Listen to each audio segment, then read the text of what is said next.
Good morning and welcome to day 3 of this week's devotional on living and loving like Jesus. This week we are talking about the topic of risk. And what the author does in this particular chapter today is he shares with us a phrase that I got to be honest with you, I don't hear all that much, but I think I've probably heard it before. And that phrase is Jesus weird. And what he's doing is he's taking that phrase Jesus weird and he's comparing it to this other word that he calls religious weird or religiously weird. Let me read a quote from you that I think will help distinguish between those two things. He says, "We get to pursue being naturally supernatural, being Jesus weird, for the people in our lives. It's a posture of hope that we embrace as we seek to take risks in love. If you are focusing on caring for the person in front of you as Jesus was, you will be empowered to take risks in order to love well.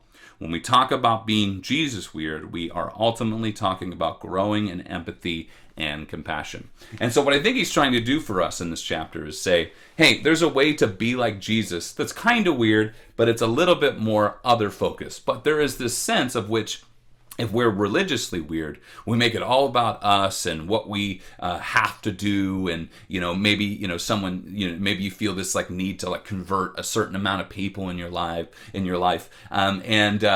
when it doesn't happen, you get frustrated, so on and so forth. And so he's trying to help us to understand that in one sense, what we do religiously can really be about ourselves and not the other person. Because if there's anything that what Jesus has shown us in the Gospels is that he's always thinking about the other person first. And that's what our call in discipleship and our growth in Christ is to be as well. And what's funny is as I was reading through this chapter, it reminded me of a time where I took a risk. And I risked being, Jesus weird. But I knew that I was doing it out of an authentic place, although there was a little bit of a battle in me. I'll try to make it as brief as I possibly can. My wife sent me to the store, specifically Walmart, one night, and she gave me a grocery list. I went in and I had my headphones on. I was listening to worship music and I was really into it. And I remember just having this thought. I was like, man, this message about who Jesus is so awesome. I have to share this with somebody.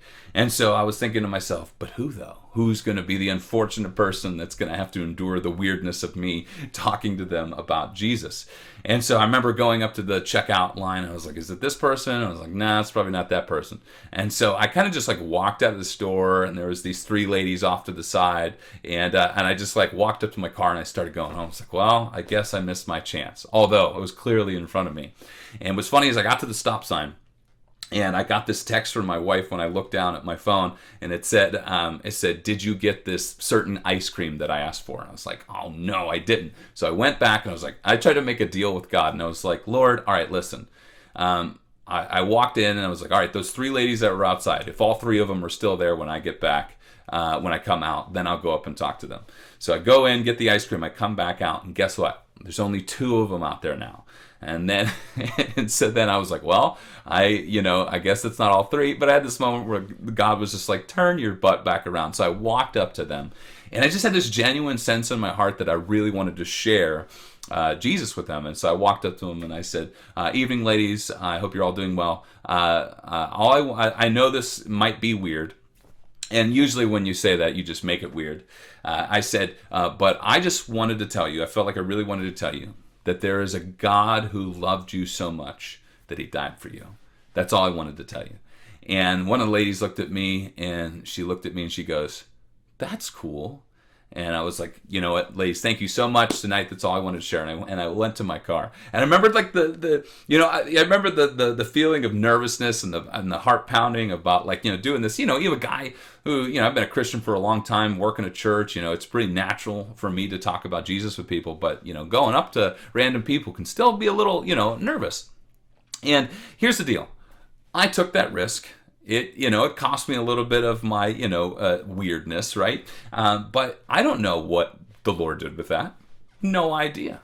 And maybe it's not my need to know, but God knows what happened with that. I don't know if that was a seed that was planted in that in those women's lives, or if that was something that they needed to hear. But that's what I wanted to share with you guys today, is that it's okay to be Jesus weird. You see, when people know that you care about them, when you genuinely have an authentic interest in who they are rather than what you look like, then they really begin to care about what you have to say.